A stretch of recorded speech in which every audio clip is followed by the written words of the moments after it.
ये कहानी एक संत और सेठ की कहानी है, जिसमें संत का भगवान पर इतना अटूट विश्वास है कि वो प्रसाद में जहरीला भोजन खाने से भी परहेज नहीं करते। इसके बाद भगवान जो करते हैं उसे देखकर सभी हैरान रह जाते हैं। एक सेठ जी थे जो बड़े कंजूस थे। एक दिन उन्होंने दुकान पर बेटे को बैठा दिया और बोले कि बिना पैसे लिए किसी को कुछ मत देना, मैं अभी आया। अकस्मात एक संत आए जो अलग अलग जगह से एक समय का भोजन सामग्री लेते थे।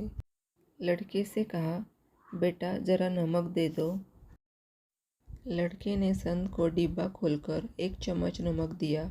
सेठ जी आए तो देखा कि डिब्बा खुला पड़ा था। सेठ जी ने कहा कि क्या बेचा? बेटा बोला, एक संत जो तालाब पर रहते हैं उनको एक चम्मच मैंने नमक दिया था। सेठ का माथा ठनका। वो बोले, अरे मूर्ख, इसमें तो जहरीला पदार्थ है। अब सेठ जी भागकर संत के पास गए। तब तक संत भोजन बनाकर भगवान को भोग लगाकर खाने की थाली लेकर बैठ चुके थे। सेठ जी दूर से ही बोले, महाराज रुकिए, आप जो नमक लाए थे वो नमक नहीं था बल्कि जहरीला पदार्थ था। कृपा करके आप ये भोजन ना करें।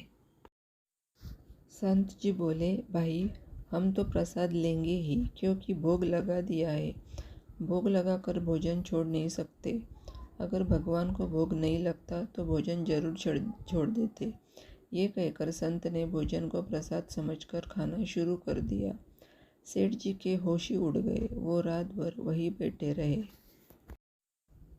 सेठ को रह रहकर ये चिंता सता रही थी कि अगर संत को कुछ हो गया तो बड़ी बदनामी होगी। रात में अगर तबीयत बिगड़ी तो कम से कम वैद्य को दिखा देंगे। यही सोचते सोचते उसे नींद आ गई।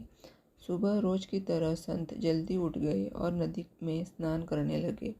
सेठ जी ने कहा, महाराज तबीयत तो ठीक है ना आपकी?